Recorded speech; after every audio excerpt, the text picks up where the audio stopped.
The date was October 23, 1944. In the dark forests of Belgium near the German border, Wehrmacht soldiers huddled in their defensive positions. These were hardened veterans, men who had fought across Europe from the frozen steppes of Russia to the deserts of North Africa. They had seen the best and worst that war could offer. They had faced British regularity, Soviet brutality, and now they waited for yet another American unit to test their mettle. But something felt different this time. The intelligence reports filtering through German headquarters spoke of a new American division.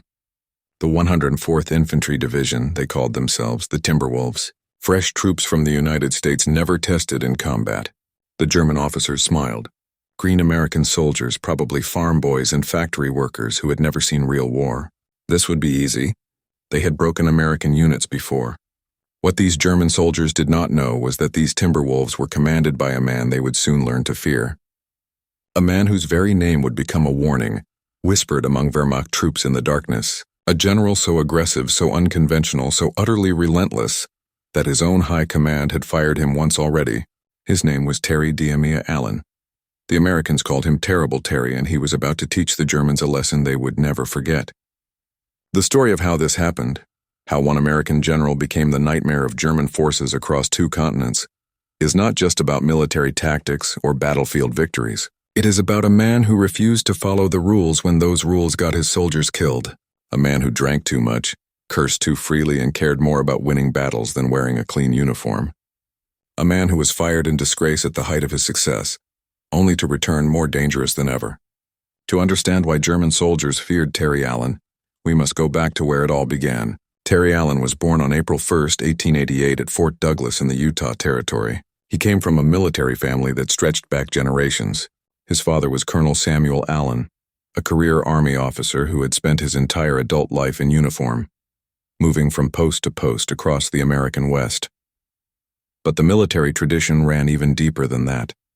His maternal grandfather, Captain Carlos Alvarez de la Mesa, had fought for the Union at Gettysburg, one of the most savage battles in American history.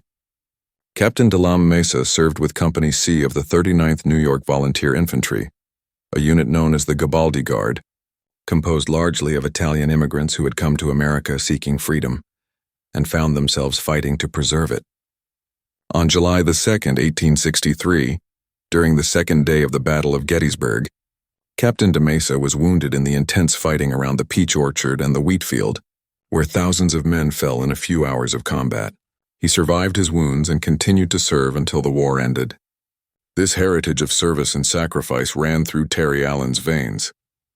Military service was not just a career in the Allen family. It was blood. It was destiny. It was the family business passed down from generation to generation. From the Civil War through the Indian Wars to whatever conflicts the 20th century would bring, young Terry grew up on military posts across the American frontier.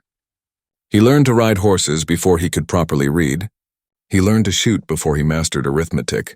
He was a child of the old army, the cavalry army, the army that still thought wars would be won by men on horseback charging across open fields. This would shape everything about him, for better and worse. In 1907, Terry received the honor every military family dreams of, an appointment to the United States Military Academy at West Point. Here was his chance to follow in his father's footsteps, to become an officer in the grandest tradition. He failed spectacularly. Terry Allen hated West Point. He hated the endless mathematics. He hated the rigid discipline. He hated sitting in classrooms when he wanted to be doing something, anything other than studying. He stuttered in class. He earned demerits for minor infractions. His classmates nicknamed him Tear around the mess hall Allen because of his restless energy. The academy was built for men who could sit still, follow orders, and memorize textbooks. Terry Allen was built for action. In 1911, he was dismissed after failing ordnance and gunnery, having been held back earlier for failing mathematics. Most men would have given up. The shame of failing at West Point was enough to end military aspirations for good. But Allen was stubborn. If the traditional path would not work, he would find another way. He enrolled at Catholic University of America in Washington. He studied, he worked. He earned a Bachelor of Arts degree in 1912. On November 30th, 1912, he received his commission as a second lieutenant in the cavalry of the United States Army. He had made it not through the front door, but through sheer determination. This pattern, this refusal to accept defeat, this willingness to find another way when the official path was blocked would define his entire career. Allen served as a cavalry officer on the Mexican border in 1913. One day, Lieutenant Allen led just 6 soldiers against 30 Mexican cattle rustlers who had crossed into American territory. Military doctrine said to wait for reinforcements. Allen attacked. He captured or killed all 30 rustlers. This was not the action of a careful-by-the-book officer. This was the action of a man who saw what needed to be done and did it. Consequences be damned. Then came World War I. Allen desperately wanted to get into the fight. He feared, like many young officers, that the war would end before he could prove himself in combat. When he finally shipped out to France in 1918, he was not leading a combat unit. He was assigned to the 315th Ammunition Train attached to the 90th Division, hauling artillery shells to the front lines. Not glamorous, not what he wanted, but he was there, and that was what mattered. Eventually, Allen got his chance. He was assigned to command the 3rd Battalion of the 358th Infantry Regiment, 90th Division. He led his men into battle at Saint-Mihiel in September 1918, and later in the Meuse-Argonne Offensive, the largest battle in American military history. It was here in the mud and blood of the Western Front that Allen developed his signature tactical innovation: night attacks. Most commanders avoided night operations. Too confusing. Too much risk of friendly fire. Too easy for units to get lost in the darkness. The 12 standard doctrine taught at military schools was to defend at night and attack in daylight when you could see the enemy and coordinate your units effectively. Allen saw something different. He noticed that night attacks, when properly executed, resulted in fewer casualties. The statistics from his own combat experience bore this out. Daylight attacks against prepared positions produced horrific casualty rates. Machine guns could see their targets clearly. Artillery observers could adjust fire precisely. Defenders had clear fields of fire. But at night, all those advantages disappeared. The element of surprise saved lives. The confusion that made other commanders nervous actually worked in favor of the attackers. Defenders could not see what was coming. They could not coordinate effective responses. Artillery fired blindly, often hitting nothing, and most importantly, defenders were terrified, firing at shadows and sounds, wasting ammunition and breaking under the psychological pressure of an enemy they could not see. Allen developed specific techniques for night operations. Careful reconnaissance in daylight. Detailed briefings where every soldier knew exactly what to do. Simple plans that could be executed even in complete darkness. Prearranged signals using whistles or flares. Designated assembly areas for reorganization. He taught his subordinates that complexity was the enemy of night operations. Keep it simple. Know your objective. Moved silently until discovered, then hit hard and fast. On October 24, 1918, Allen was shot in the face with machine gun fire during an attack. He was tagged for medical evacuation. Allen persuaded the doctors to return him quickly to duty. He stayed with his men. He kept fighting. This was not bravado. This was leadership. His soldiers saw their commander, blood streaming down his face, refusing to leave them. What message did that send? We are in this together. I will not abandon you. Follow me. For his actions on October 24th, Allen was awarded the Silver Star. He also received 2 Purple Hearts for his wounds. The war ended. Allen returned to the United States with a reputation as a brave and capable combat leader. But now came the hard part. 20 years of peacetime Army life. The years between the wars were brutal for ambitious officers. The Army shrank from over 4 million men in 1918 to barely 130,000 by the mid-1920s. An entire generation of officers found their careers frozen. Promotions stopped almost completely. Men who had commanded battalions in combat found themselves stuck as captains for a decade, sometimes longer. Some resigned in frustration. Others drank themselves into obscurity. The best, like Allen, waited and prepared. Allen was no exception to the promotion freeze, but he made the most of those lean years. In 1920, he competed in a 300-mile horseback race through central Texas, a cowboy versus cavalryman competition designed to test both horse and rider to their limits. Allen completed the brutal ride in 101 hours and 56 minutes, winning the contest and proving he still had the endurance of his frontier cavalry days. That same year, he won a bronze medal in polo at the 1920 Summer Olympics in Antwerp, Belgium, representing the United States as part of the Army equestrian team. He was a cavalryman through and through, a horseman of the old army, skilled in a form of warfare that was rapidly becoming obsolete. But Terry Allen was also watching the world change around him. He studied military history obsessively. He read everything he could find about World War I, analyzing what had worked and what had failed. He studied the German army, their tactics, their organization, their doctrine. He followed developments in tank warfare, aviation, and radio communications. He understood that the next war would be different from anything the cavalry had prepared him for. Horses would not matter. Mobility, firepower, and combined arms coordination would decide battles. Most importantly, Allen never stopped training his men hard, always preparing for the war he knew would eventually come. Whether he was commanding a training unit or stuck in a staff position, he pushed for realistic field exercises, aggressive tactics, and high standards. While other officers marked time and counted the years until retirement, Allen prepared himself and anyone he could influence for the war he knew was coming. Then on October 1, 1940, everything changed. General George C. Marshall, the new Army Chief of Staff, was rebuilding the American military as war approached. Marshall had a gift for spotting talent. He looked at Lieutenant Colonel Terry Allen and saw something others had missed. Marshall promoted Allen directly from Lieutenant Colonel to Brigadier General, skipping the rank of Colonel entirely. This was almost unheard of. Marshall insisted on the promotion despite opposition from subordinates, who thought Allen too rough around the edges. Marshall saw what mattered. Allen could lead men in combat. Everything else was secondary. In May 1942, Allen received the command that would define his career, the 1st Infantry Division, the Big Red One, the oldest and proudest division in the American Army. Marshall himself described Allen as outstanding, as a leader who can do anything with men and officers. Allen was about to prove Marshall right. On November 8, 1942, the 1st Infantry Division landed at Oran, Algeria, as part of Operation Torch, the Allied invasion of North Africa. This was the first American offensive operation in the European theater. Allen led from the front as always. The division took 418 casualties in the initial landing, including 94 killed in action, 73 seriously wounded, 178 slightly wounded, and 75 missing in action. But they secured their objectives. The Americans were in the fight. The real test came in Tunisia. The campaign in North Africa was brutal. The Germans under Field Marshal Erwin Rommel were experienced desert fighters who had been winning battles since 1941. The Americans were new to this kind of warfare, learning lessons in blood.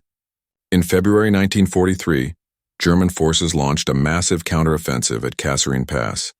American units, many inexperienced and poorly led, broke and ran. It was a disaster. German tanks smashed through defensive positions. American equipment was captured or destroyed. Entire battalions retreated in confusion. The Germans nearly split the Allied forces in two. For the first time, Americans were tasting real defeat at the hands of an expert enemy. On February 21st, Allen and General Paul Robinette led a strong counterattack at Jebel Hamra. Allen personally directed artillery fire and positioned his infantry to stop the German and Italian advance. His troops captured 400 prisoners and stabilized the line. The disaster was contained. The lesson was learned. American forces could stand and fight against veteran German units, but only with the right leadership and the right tactics. Then came El Ghoutar in March 1943. This would become Allen's defining battle in North Africa. The Germans attacked with tanks. On March 21st, Allen's division fought through 21 days at what he later called the grueling Battle of El Ghoutar. Day after day, German tanks probed for weaknesses. Day after day, American infantry and anti-tank guns beat them back. The fighting was savage. Men fought in 100-degree heat with limited water. Artillery pounded both sides. Casualties mounted. On March 23rd, the crisis came. German tanks broke through the forward positions and threatened Allen's headquarters. Staff officers suggested pulling back to a safer position. The suggestion made tactical sense. Divisional headquarters were not supposed to be in the direct line of fire. But Allen understood something his staff did not. If the headquarters pulled back, the forward units would see it and might waver. Morale, especially in inexperienced troops, could collapse in an instant. Allen's response entered military legend. "I will like hell pull out and I will shoot the first bastard who does." The headquarters stayed. Allen walked outside and watched the German tanks approach. His calm demeanor steadied his staff. Forward units, seeing that even the general was standing his ground, held their positions. American tank destroyers and artillery engaged the German armor at close range. The attack was repulsed. The line held. El Getter was more than just another battle. It was the first American defeat of experienced German tank units in World War II. The Germans had met an American commander who would not retreat, would not panic, and would keep fighting until they broke. Allen had proven that American troops, when properly led and trained, could beat the best the Wehrmacht had to offer. In May 1943, the 1st Infantry Division led the final drive on Tunis. Combat ended on May 9th. 4 days later, on May 13th, nearly 250,000 Axis troops surrendered. The North Africa campaign was over. The Big Red One had taken 2,000 casualties in the final 17 days of fighting. Some companies were reduced to 50 men, but they had won. Now came Sicily. On July 10, 1943, Allen led the 1st Infantry Division ashore at Gela, Sicily, in Operation Husky, the Allied invasion of Sicily. General George Patton had specifically requested the 1st Division for Gela, correctly assessing it as the most difficult landing zone. The beach was exposed to counterattack from multiple directions. German and Italian forces were positioned in the hills overlooking the landing areas. If any division could handle it, Patton believed it was the Big Red One under Terry Allen. The landing went well initially, but the real test came the next day.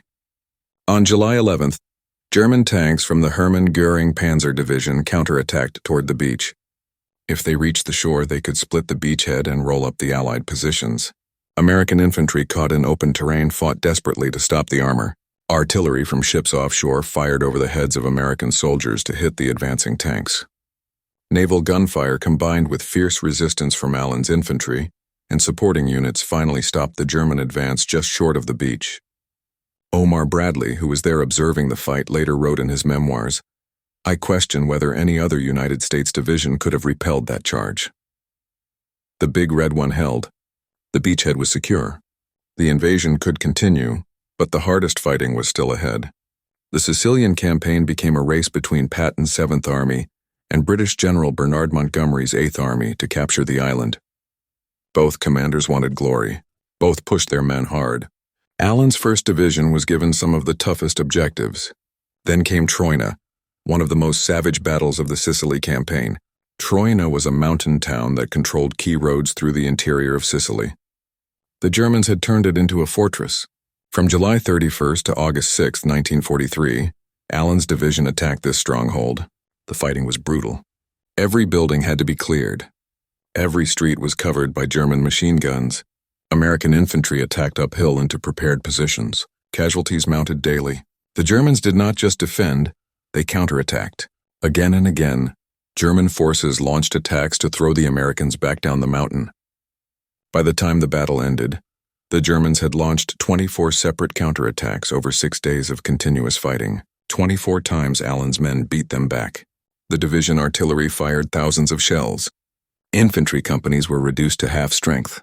Medics worked around the clock, but the Big Red One kept attacking, kept pushing forward, kept grinding down the German defenders. Troina finally fell on August 6th. The road to Messina was open, but the cost had been heavy. The 1st Infantry Division was exhausted. The men had been in combat almost continuously since landing in North Africa 9 months earlier. They needed rest. They needed replacements. They needed time to rebuild. On August 9th, 1943, Time magazine published its latest issue. On the cover was Major General Terry Allen. The article praised him as a great division commander in the making who was gaining a personal luster. It celebrated his victories in Tunisia and Sicily. There was one problem. On August 7th, 2 days before the magazine hit newsstands, Omar Bradley had relieved Allen from command of the 1st Infantry Division. The reasons were complex. Bradley believed that Allen and his assistant division commander, Brigadier General Theodore Roosevelt Jr., had let discipline slip. The Big Red One had become elite, confident, but also somewhat arrogant. Bradley felt the division needed tightening up. Allen was replaced by Major General Clarence R. Hubner.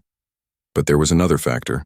Recent scholarship suggests the relief was pre-planned by General Dwight Eisenhower and Patton before the Sicily campaign even began. began. They believed Allen was the right man to get the division through the toughest early fighting, but not the right man for the long war ahead. Eisenhower himself later stated, "It is a terrible injustice to General Allen to hint that he was relieved for inefficiency." Bradley admitted in his memoirs that none excelled the unpredictable Terry Allen in the leadership of troops, but added that neither Terry Allen nor Theodore Roosevelt Jr. possessed the instincts of a good disciplinarian. The truth is that Terry Allen cared more about winning battles than maintaining parade ground standards. His men loved him for it. The generals above him worried about it. So at the peak of his success, appearing on the cover of Time magazine, Terry Allen was sent home. Most officers would have retired in bitterness. Allen asked for another chance. On October 15, 1943, Brigadier General Terry Allen, reduced back to his original rank, took command of the 104th Infantry Division at Camp Adair, Oregon. The demotion stung, but Allen did not dwell on it. He had work to do. These were not battle-hardened veterans like the men of the 1st Division.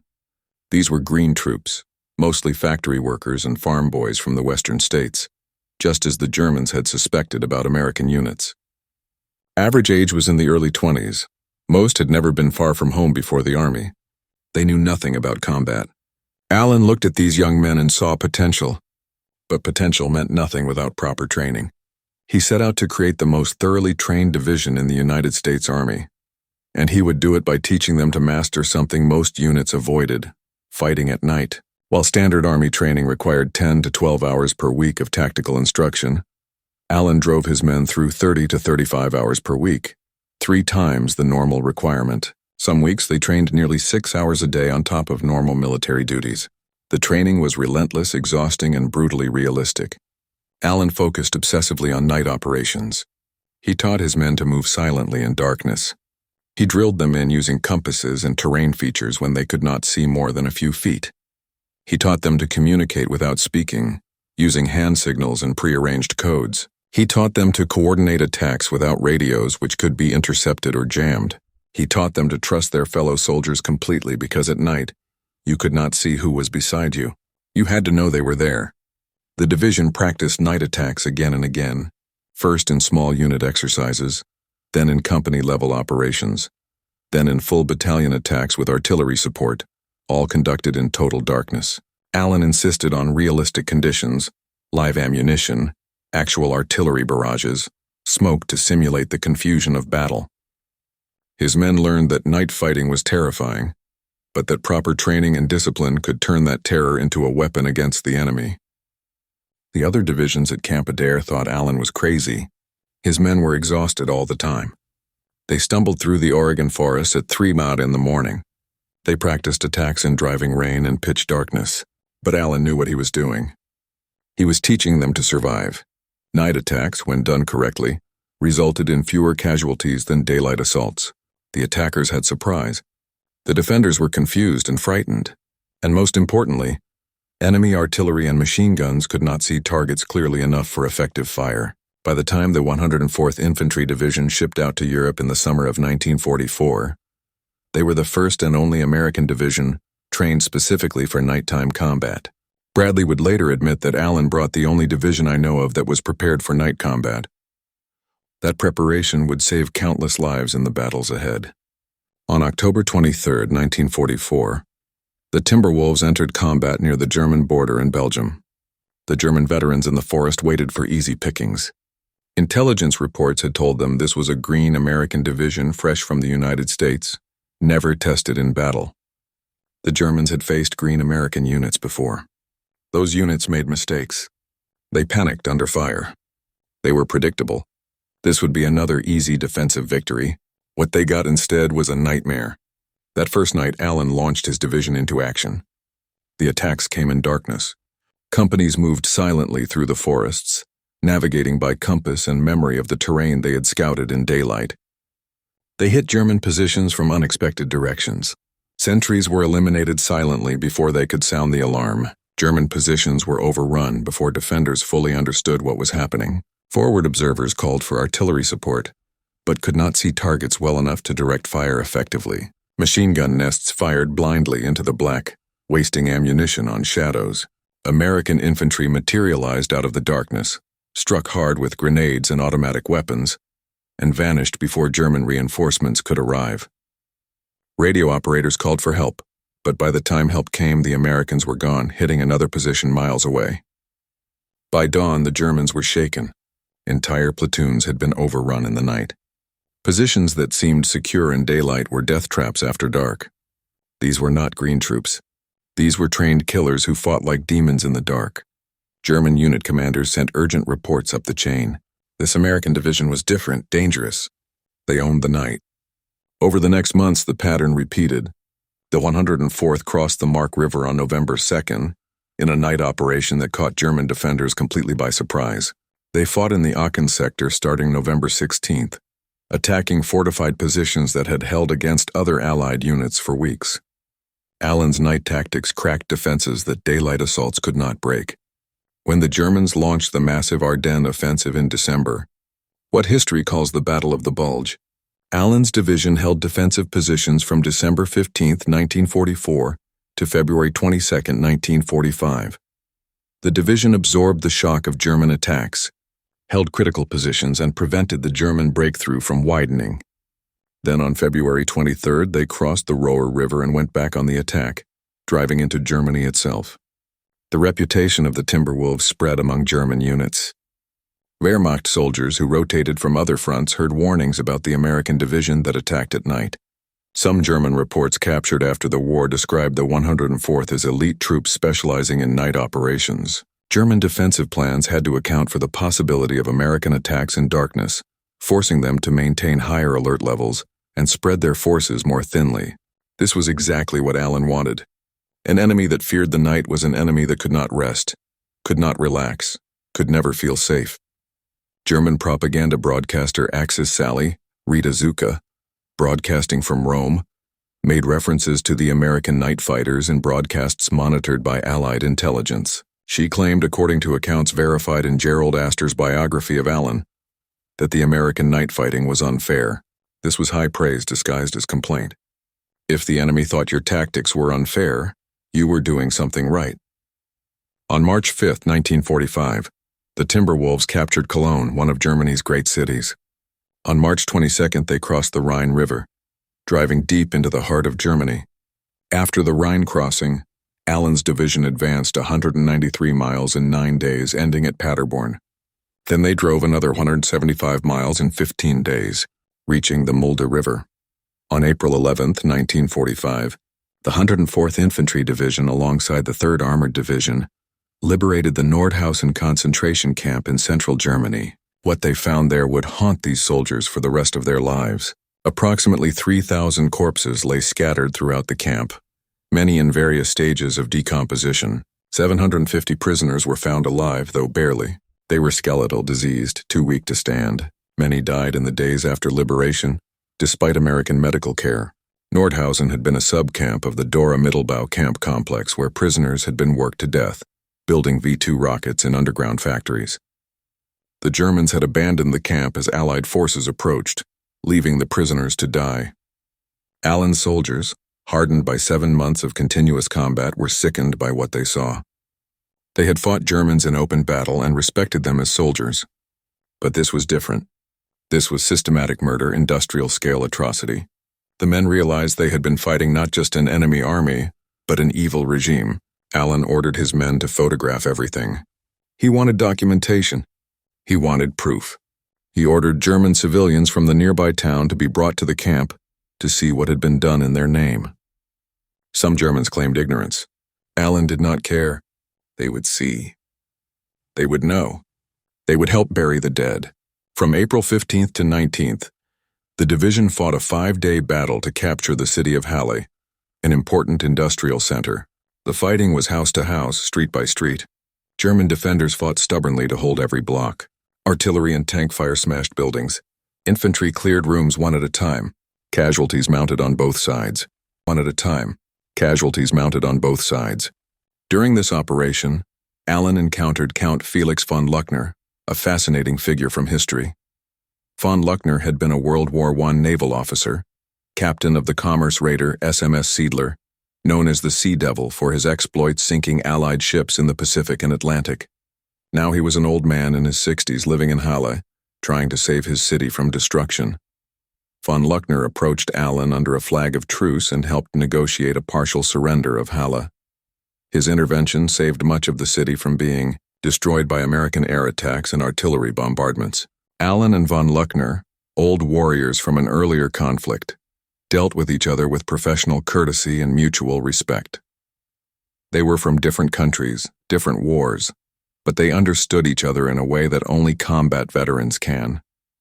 Later, von Luckner was made an honorary colonel of the 104th Infantry Division, a gesture that recognized his courage in saving civilian lives. On April 26, 1945, at Pretzsch on the Elbe River, soldiers of the 104th Infantry Division made contact with Soviet forces advancing from the east. The announcement was made simultaneously from Washington, London, and Moscow on April 27th. The Third Reich was cut in two. The war in Europe was nearly over. Allen's division had been in continuous combat for 200 days. Not one major objective failed. Not one attack beaten back. The Germans had learned to fear the night. German propaganda broadcaster Axis Sally and broadcasts monitored by Allied intelligence complained that the American night fighting was unfair. Wehrmacht units that faced the Timberwolves warned other units about their prowess in darkness. Canadian General Guy Granville Simons said once the Timberwolves got their teeth into the Boche, they showed great dash. In early 1945, after the capture of Cologne on March 5th, Bradley visited Allen's headquarters. Bradley, who had fired Allen 18 months earlier in Sicily, was impressed by what he saw. The 104th Infantry Division was performing magnificently. They had been in combat for less than 5 months, but were already being compared to veteran divisions that had been fighting since North Africa. According to accounts verified in Bradley's memoirs, Bradley told Allen, "Terry, I am pleasantly surprised to see these young Timberwolves of yours already ranked along with the 1st and the 9th as the finest assault divisions in the European theater of operations." The 1st Division was Allen's old command, the Big Red One. The 9th Division was another elite unit with a distinguished combat record. To be ranked with them after such a short time in combat was extraordinary praise. Allen's response was pure Terry Allen. "Brad, the 1st and the 9th are in damned fast company." It was not boastful. It was a statement of fact delivered with the confidence of a commander who knew exactly what his division could do.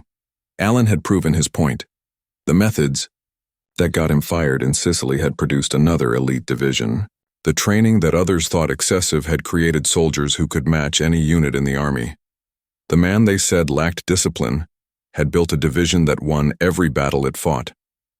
The recognition was sweet, but it could not erase what had happened in Sicily. Allen carried that dismissal with him always, but he had answered his critics in the most effective way possible, by doing it again with an entirely different division. He had shown that his success with the 1st Division was not a fluke, not the result of inheriting good troops. His methods worked, his training paid off, his leadership produced results. The war in Europe ended on May 8, 1945. Terry Allen had commanded 2 divisions through some of the hardest fighting of World War II. The 1st Infantry Division in Namorover, North Africa and Sicily, the 104th Infantry Division across Northwest Europe. Both divisions believed they were the best in the army. Both were probably right, and both had been shaped by the same man. Consider what Allen accomplished. He took the 1st Infantry Division, already a proud unit with a long history, and turned it into the spearhead of American offensives in North Africa and Sicily. He led them through the disaster at Kasserine Pass and taught them how to beat German armor at El Guetar. He landed them at Gela under fire and held the beach against counterattacks. He drove them up the mountains at Troina against 24 German counterattacks. Every objective assigned, the Big Red One accomplished. Every battle fought, they won. Then after being fired, he took the 104th Infantry Division, green troops with no combat experience, and turned them into what Bradley called one of the finest assault divisions in the European theater. He trained them harder than any division in the army. He taught them to fight at night when other divisions avoided darkness. He led them through 200 days of continuous combat without a single major defeat. They crossed rivers under fire. They captured fortified cities. They advanced farther and faster than veteran divisions. They liberated concentration camps. They linked up with Soviet forces. And they did it all in 7 months, accomplishing what other divisions took years to achieve. This was not luck. This was not inheriting good troops. This was leadership. This was training. This was a commander who understood how to turn civilians into soldiers and soldiers into winners. Allen did it twice with 2 completely different divisions under 2 completely different sets of circumstances. That is the mark of a truly great commander. Allen retired from the United States Army on August 31, 1946, with the rank of Major General. He had achieved everything a soldier could hope for except one thing. He had never received his 3rd star, never made Lieutenant General. Perhaps that was the price of being too aggressive, too unconventional, too much of a fighter and not enough of a diplomat. The truth is that Allen's personality traits that made him a brilliant combat commander also made him difficult for the peacetime army to handle. He drank, not to excess in combat, but enough that it concerned his superiors. General George Marshall himself had written to Allen during the war stating, "I must explain to you that there had come to me from several different sources an indication that you had been drinking. I do not mean you were appearing under the influence of liquor, but I do mean drinking in the daytime." Marshall's letter is revealing not just for what it said, but for what it did not say. Marshall did not relieve Allen. He did not punish him. He simply warned him and left him in command. Why? Because Marshall understood that in war you need fighters, and sometimes fighters have rough edges. Allen's drinking never interfered with his combat performance. His tactical decisions were sound. His units won. Marshall was willing to overlook the drinking because Allen delivered results where it mattered most, on the battlefield. But Bradley and Eisenhower were building an ETO army for a long war, and they wanted commanders who fit a certain mold: disciplined, professional, conventional. Allen was none of these things. He was effective, but he made the high command nervous. So they removed him from the 1st Division and hoped he would fade away.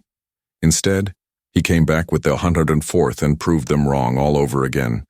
War correspondent Ernie Pyle, who was killed in the Pacific in April 1945, had written about Terry Allen earlier in the war. Pyle said, "Major General Terry Allen was one of my favorite people, partly because he did not give a damn for hell or high water, partly because he was more colorful than most, and partly because he was the only general outside the Air Forces I could call by his first name. If there was one thing in the world Allen lived and breathed for, it was to fight.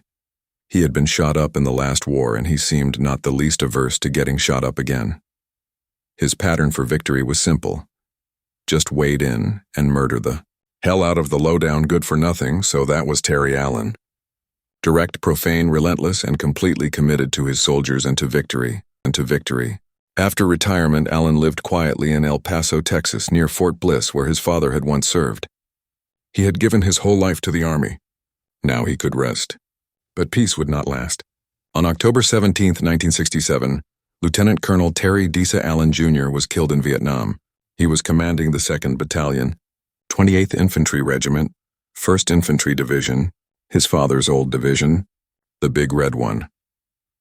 The battalion that Allen Jr. led was the same battalion his father had commanded decades earlier in World War I. The family tradition of service continued across 3 generations. Allen Jr. was leading his battalion on a search and destroy operation near Ly Cay when they were ambushed by 2 Viet Cong battalions in what became known as the Battle of Enthin. The American battalion, approximately 500 men, walked into a carefully prepared L-shaped ambush. Heavy machine gun fire and rocket-propelled grenades ripped into the American formation. The lead companies were decimated in the first minutes of the firefight. Allen Jr. moved forward toward the sound of gunfire, trying to rally his men and organize a defense. He was hit multiple times but continued directing his troops until he was killed. Between 58 and 64 American soldiers died in the ambush, one of the worst single-day losses of the war. Allen Jr. was posthumously awarded the Distinguished Service Cross, the nation's 2nd highest award for valor, for his leadership under fire.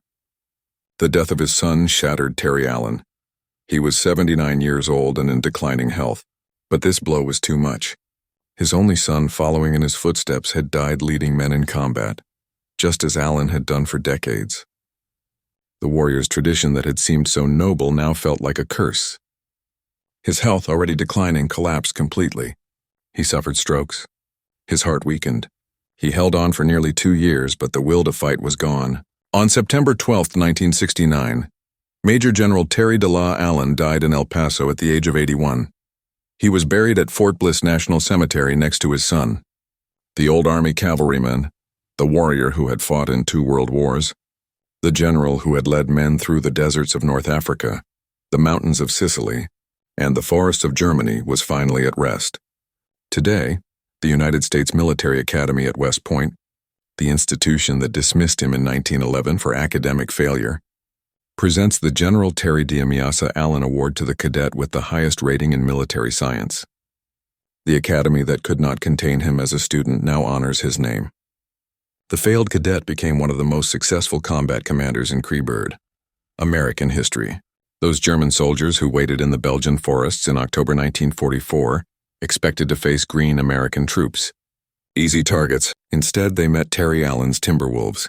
Within days, German unit reports described a new threat, an American division that fought like veterans, attacked at night, and would not stop coming. Wehrmacht intelligence officers warned other units. This division was dangerous.